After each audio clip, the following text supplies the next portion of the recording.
Hey guys, so today I want to talk to you about another Jennifer Aniston film. I think after this one I have 3 more to go, maybe 4, so I'm getting towards the end, so pretty soon I'll be doing a sort of Jennifer Aniston films overview.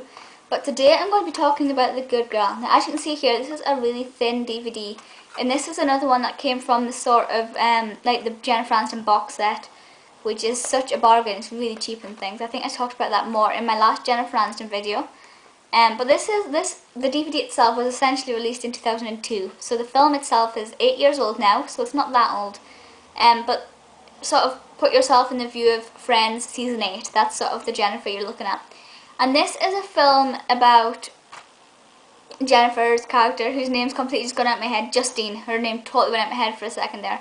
And they live in Texas. So Jennifer Aniston's accent actually changes, which I never heard Jennifer do any other voice except for her own voice, apart from the Bombay accent she did in Friends, but that's totally irrelevant.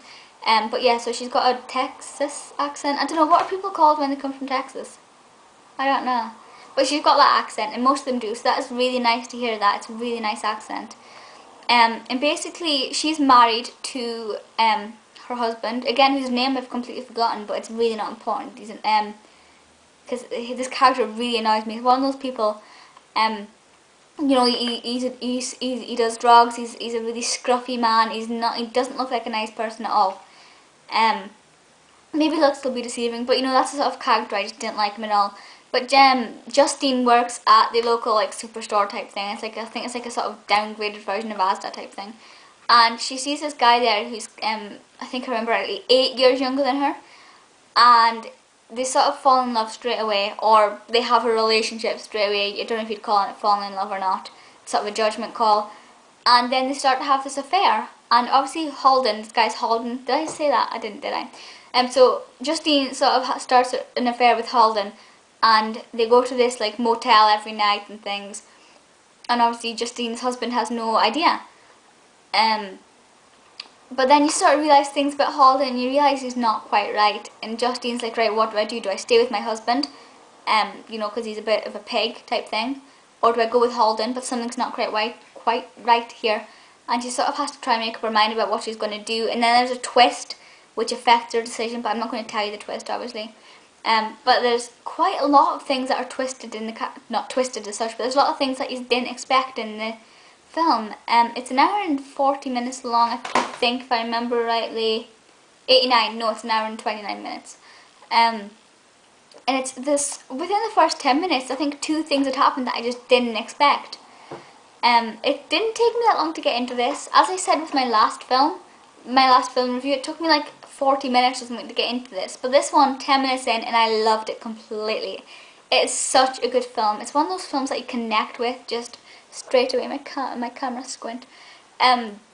So the plot itself, the fact that it's about an affair is a little bit different to most rom-coms and things, because most of them are like boy meets girl, girl meets boy, do they get together, whereas this one is slightly different. Yes, there are ones about affairs and things, but Holden's character makes this one that little bit more different and that little bit more interesting, so that was really good. Obviously the fact that it's set in Texas makes it different as well, because most of them are always set in New York or places like that. Lovely directed. It's directed by Miguel. I've got it written down if I can find the page. Arteta. I'm not sure how to pronounce this. But it's on the IMDb page. And I'd not heard of him before. I had no idea what he did, or anything like that. But it's now a name I'm going to look out for a lot, because this is so wonderfully directed. It's so fantastic. There's not a lot of like sudden direct movements or anything, or really there's a few really great close-ups, but it's just a general feel for being well filmed and everything, so that's really nice. It's actually won 4 awards, I think it was mentioned, 5 awards possibly. I can't remember them, but it's on IMDb again. But the film has won awards, which is sort of proving that it's good and it's being well received. A lot of people actually said to me, you've got to watch The Good Girl, you've got to watch The Good Girl, it's Jennifer's best, you've got to watch it. And I was like, no, I'm going to watch it when I reach to it in the pile. So I did kind of build up my hopes for this, because people were telling me that it was so good. And I can now confirm that it is as good, if not better, than what I thought it was going to be. I love this entirely. It's not my favourite Jennifer film, believe it or not, but I'll talk about that in my next video. or it's my next Jennifer video. But this is still one of my favourites. I have to point out that it is a 15, and the reason for this is because it's language infrequent and strong, sex nudity some moderate, violence infrequent mild, and other some soft drug use. All true.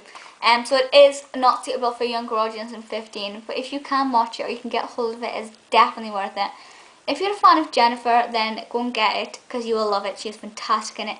But the other two cast members that stood out for me, and I've got their names written down here because my memory is appalling. Jake Gyllenhaal played Holden. Fantastic performance, amazing. So well done, credit to him. And then a character called Cheryl, I can't remember how it was pronounced in the film, played by Zooey Deschanel. See, my pronunciation is way off. But they really stood out for me as well. So if you're a fan of any of them, or just anybody else who you know is in it, it's such a good film, definitely worth it on the cast alone. Plot, like I said, is really unique. My speech today is completely off. I haven't been to bed yet. Well, I have been to bed, but I didn't go to sleep last night. It was too hot and I just couldn't sleep. So right now, my thinking capacity is completely gone. I just can't think at all, so I'm sorry about that. But it's such a lovely film, that I know. Plot fantastic, characters fantastic, directing fantastic. Empire says seriously funny, 4 stars. The Times says Jennifer Aniston is stunning. I'm not sure if they're saying Jennifer Aniston is stunning in the film or just in general. Probably both, but you know. And on InStyle says an intelligent black comedy which deviates from the usual Hollywood fare. True, completely true. It is very different from anything else I've seen, and it is just perfect. Definitely worth watching. That's all I'm going to say about this. I don't want to say too much in case I give away anymore, because it is so fantastic. You will love it, and that is a promise. Like I said, that's all I'm going to say about this. Go and buy it if you can. I don't know if you can buy it on its own as a DVD. You probably can, but you'll probably be cheaper buying the Gen box set, which I think is 6 DVDs for a tenner, which is, you know, it's nothing nowadays. But definitely worth buying. Please feel free to leave comments and things. I'd love to know if you think it's the best. Like I said, everyone else was telling me that this was her best performance, and I don't agree. I've seen better, but it's still fantastic on its own. But that's all I'm going to say about that, I think. I'll see you in my next video, which I think will be about Doctor Who. But until then, I'll see you next time. Bye, guys.